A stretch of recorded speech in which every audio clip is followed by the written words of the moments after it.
Hi, and thanks for logging on to the Daily Dvar. And here's a brand new halacha for you, and it's for Friday, the 14th day of December. Here we go. Do you know the halacha is that when someone is saying Shmona Esrei, the Amida, they are not supposed to be interrupted, of course.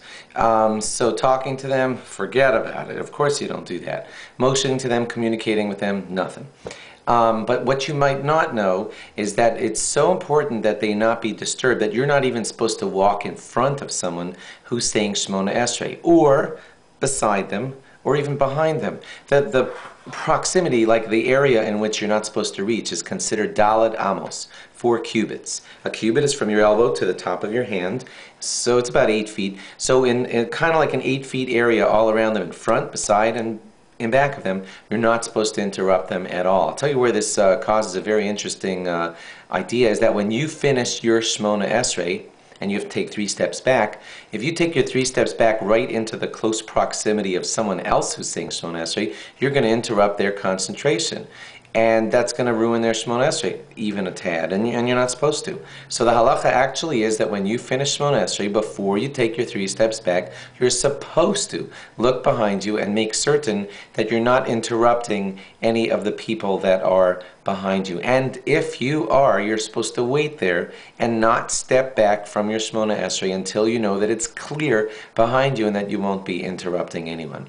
The part where it gets a little tricky is that all shuls are built differently, and sometimes a shul has these very set seats, so that when you take your 3 steps back in your row, you're not affecting the row behind you because the person behind you is blocked off by a whole bench thing and you're not affecting him at all. Speak to your rabbi in your shul as to whether that maybe separates you away from the guy behind you and you could do your steps accordingly. Some rabbis might actually say that, but I want you to discuss that with your rabbi to know in your setup and your shul, the way your chairs are, should you not step back? Should you worry about the person next to you? What if it's a crowded shul? All these things need to be looked into. Another one is sometimes those people who set up their own Shmona Esrei in a very awkward place. Like a guy comes late and starts saying Shmona Esrei right in the doorway of the shul, and he stands there such that nobody could get out of the shul unless they walk by him. He was kind of wrong for starting his Shmona Esrei there, and some rabbis say that since he wronged, maybe you would be allowed to walk by him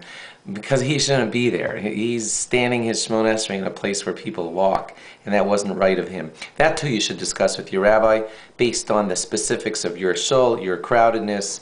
A late person has nowhere else to fit in shul. So, each one of those situations will call for a different call from the rabbi and how he'll decide it in your particular shul. But now you're educated as to the basics. Try, if possible, not to step back into somebody else's Shmona Esrei. That's the basic law. Have a great Shabbos.